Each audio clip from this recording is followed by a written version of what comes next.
Good day, Jim and Arthur again, and I'm here to deliver the final installment of a 5-part series of podcasts. These were designed specifically to guide a group of first-time university lecturers from the Department of History. They will for certain be faced with issues of diversity, equity, and inclusion in their respective classrooms. If you have missed the previous sessions, that's quite okay. This final session will recap the previous ones. I will begin this session with this reminder.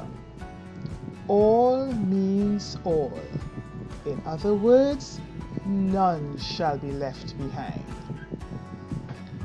The thrust of societies in the 21st century is this: to ensure that all learners, regardless of their race, color, creed, class, economic or immigration status, disability, or sexual orientation, receive an education in a single space. Let us define some terms. According to TAN 2019, diversity is the presence of difference within a given setting. These differences may include race, ethnicity, religion, nationality, or sexual orientation.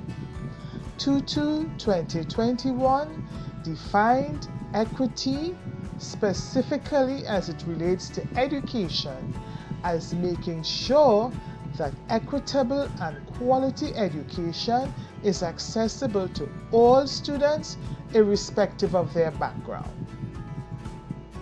TAN 2019 defines inclusion as the intentional, ongoing effort to ensure that diverse people with different identities are able to fully participate in all aspects of the work of an organization.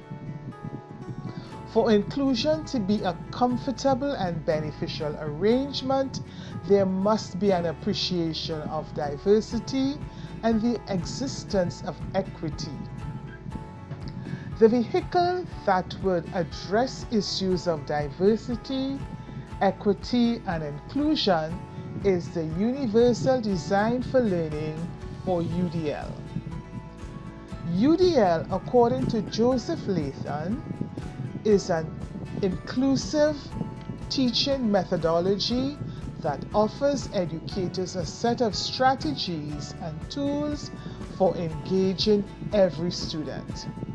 UDL brings learning equity to diverse classrooms by acknowledging and accommodating each learner's individual needs and strengths.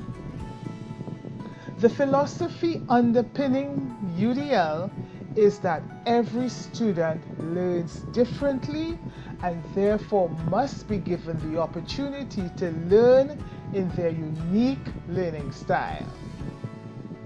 UDL is buttressed by 3 principles. These principles, each area of the curriculum should provide multiple, varied, and flexible options for representation, expression, and engagement. Multiple means of action and expression simply means how will learners show me, the instructor, what they have learned. Multiple means of representation shows ways of presenting information to address diverse needs.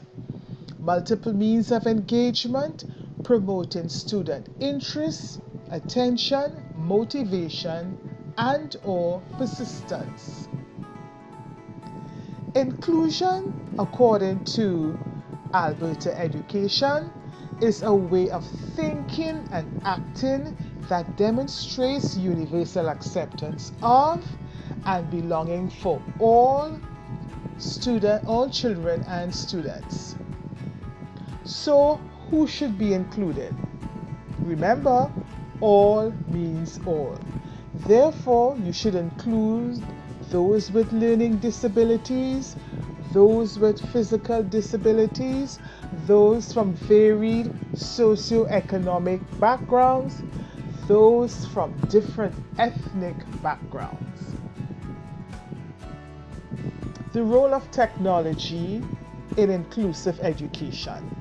The role of technology is pivotal. But first of all, educators must determine the accessibility of the tools they wish to implement. You must assess the tools, if they are user-friendly, if they are complex, they can lead to user frustration. Will these devices cause physical discomfort for the users? Can the users afford to purchase these tools? Technology offers new opportunities to support learning before, during, and after class.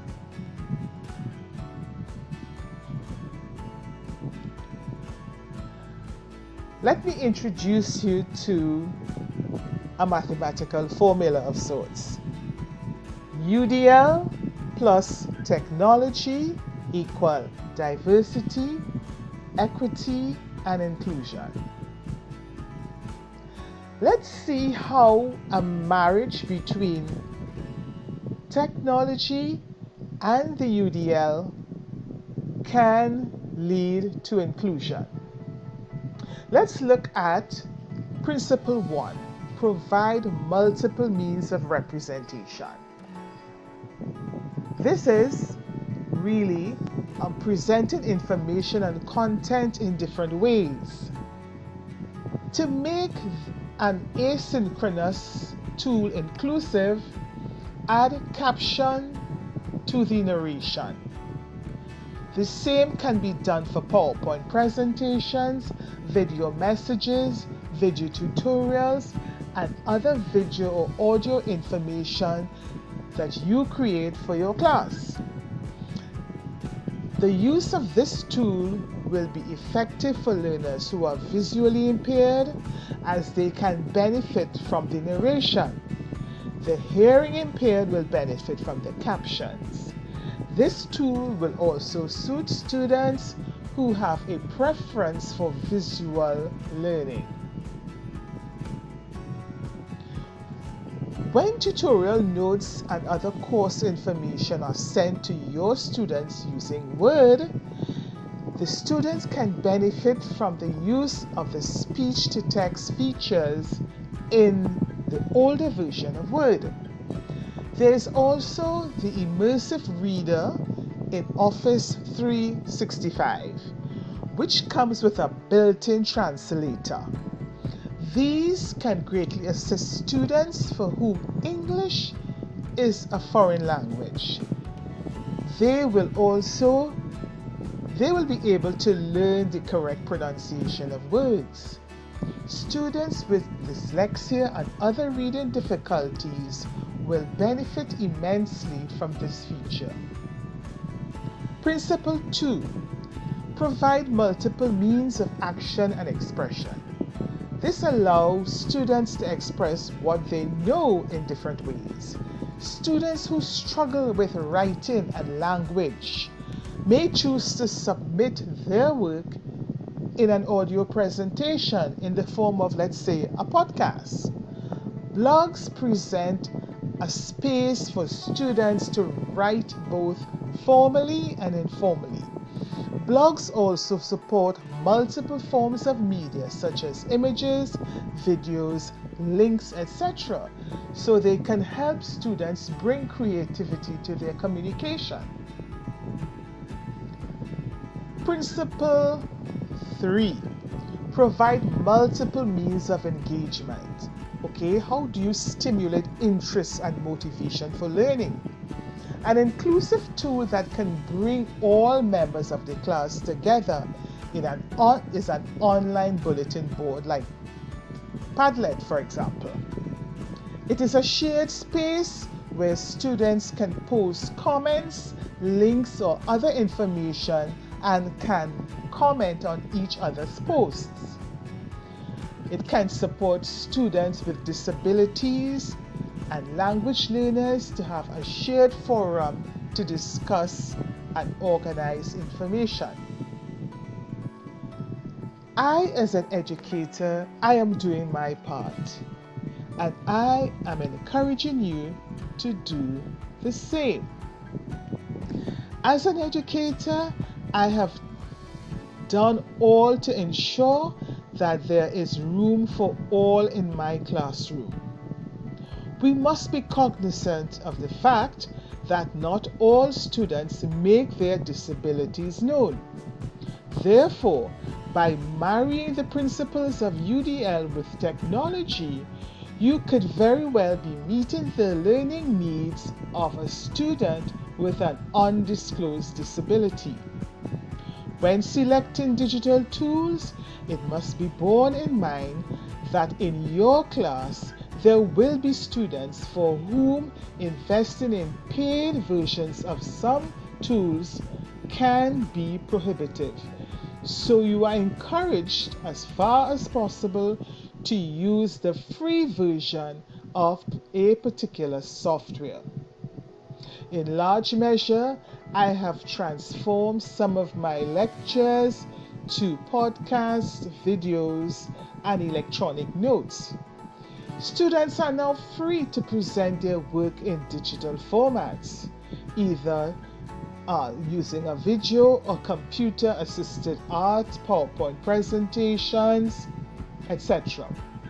Classroom discussions are continued outside of that space using discussion boards and WhatsApp messaging.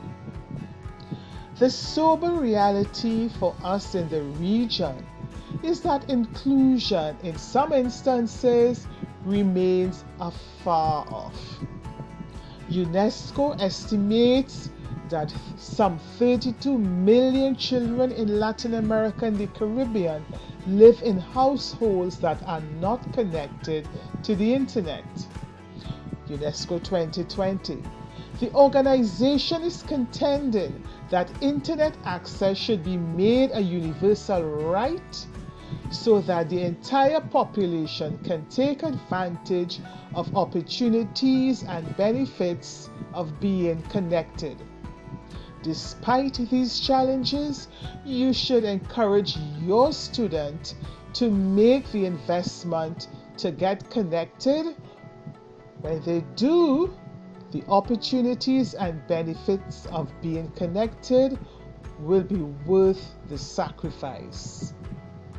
I sincerely trust you find this and the other podcasts informative and pleasing to the eye.